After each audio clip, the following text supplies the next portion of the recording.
Shri cement के numbers में Y basis पे आपको नंबर्स थोड़े से वीक जरूर दिखाई पड़ेंगे। चाहे मुनाफे फ्रंट पे 15% का डिक्लाइन कह लें, रेवेन्यू फ्लैट टू पॉजिटिव 17% की बढ़त, 4,785 करोड़ रुपए का रेवेन्यू का नंबर।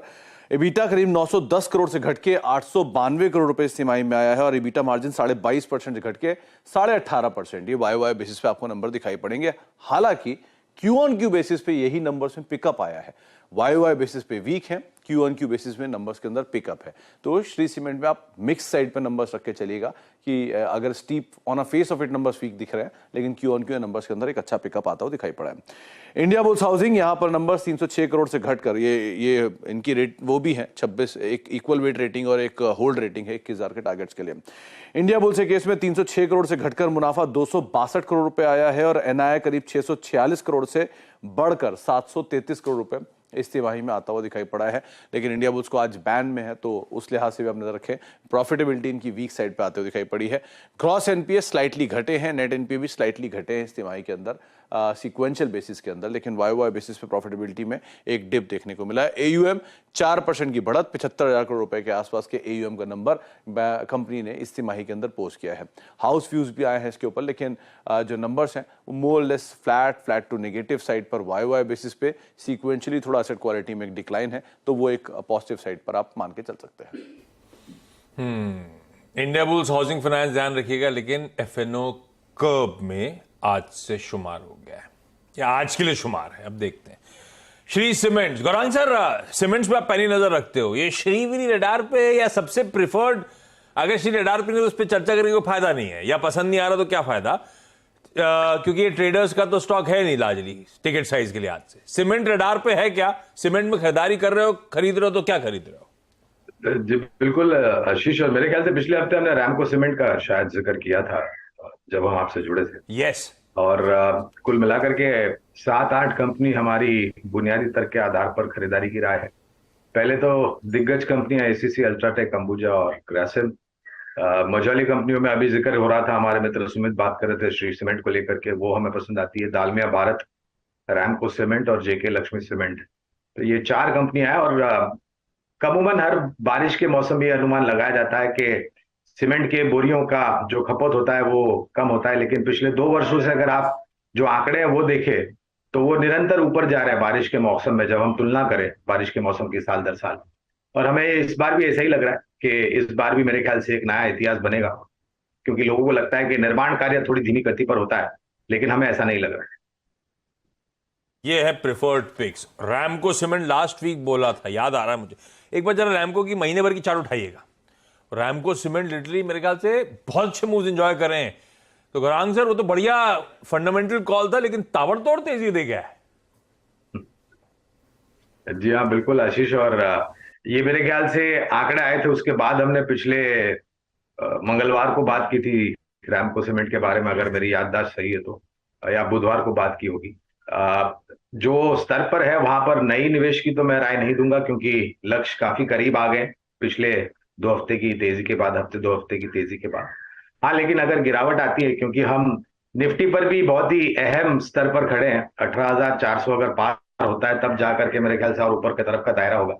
उसके पहले अगर मुनाफा वसूली आती है तो गिरावट पर रैमको सीमेंट जोड़ सकते हैं, अन्यथा जेके लक्ष्मी सीमेंट और दालमिया भारत, ये 2 और मझौली सीमेंट कंपनियों का विकल्प है।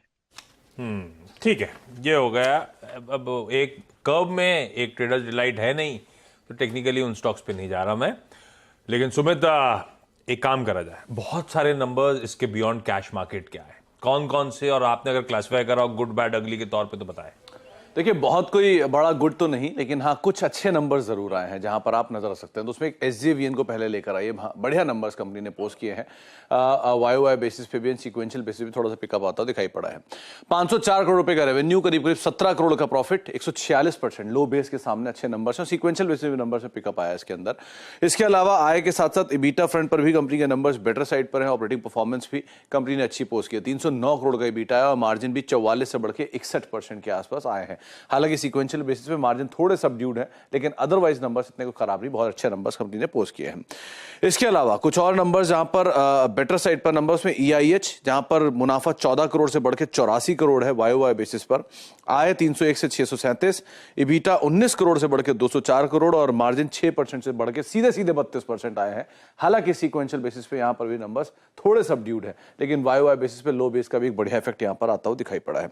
इसके अलावा कुछ और नंबर जहां पर अब मिले जुले या YOY या वीक साइड पर या क्यू साइड पर रख लीजिए, तो उसमें कैमलिन फाइन साइंसेज, इनके वीक YOY Q-on-Q बेसिस पे नंबर्स आते हुए दिखाई पड़े हैं। मुनाफा 15 करोड़ से घट के 9 करोड़, आय 390 करोड़ से बढ़कर 424 या 426 करोड़।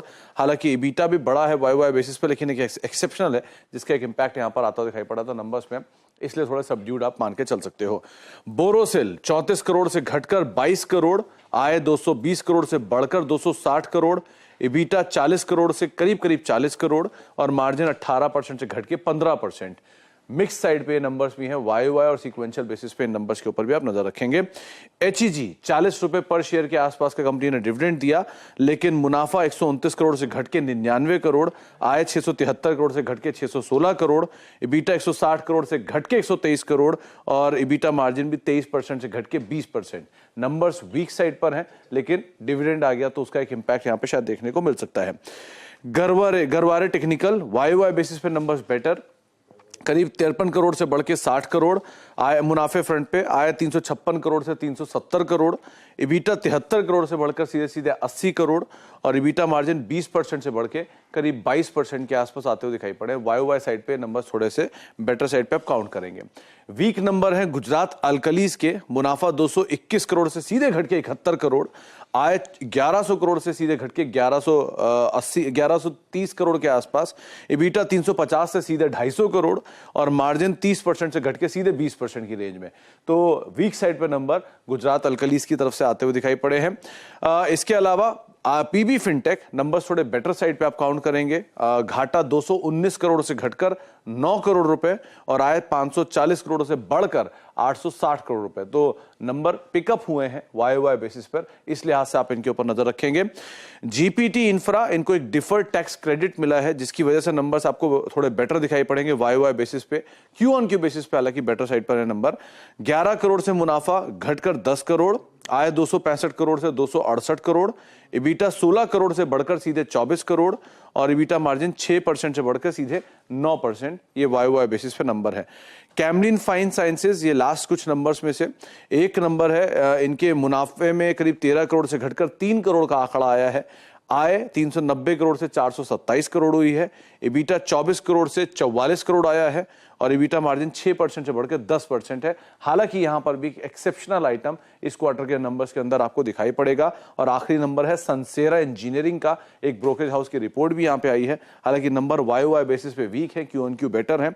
मुनाफा 37 करोड़ से घटकर 35 करोड़, आय 574 से 617, इबीटा 93 करोड़ से बढ़ के 94 करोड़ और मार्जिन 16% से घटकर 15%। तो बड़ी करीब फ्लैट नंबर है। एक ब्रोकरेज हाउस का व्यू भी आया है, उन्होंने भी इसमें कमेंट्री वीक साइड पे दी है, लेकिन बाय साइड की रेटिंग है 1014 रुपए के टारगेट्स के लिए।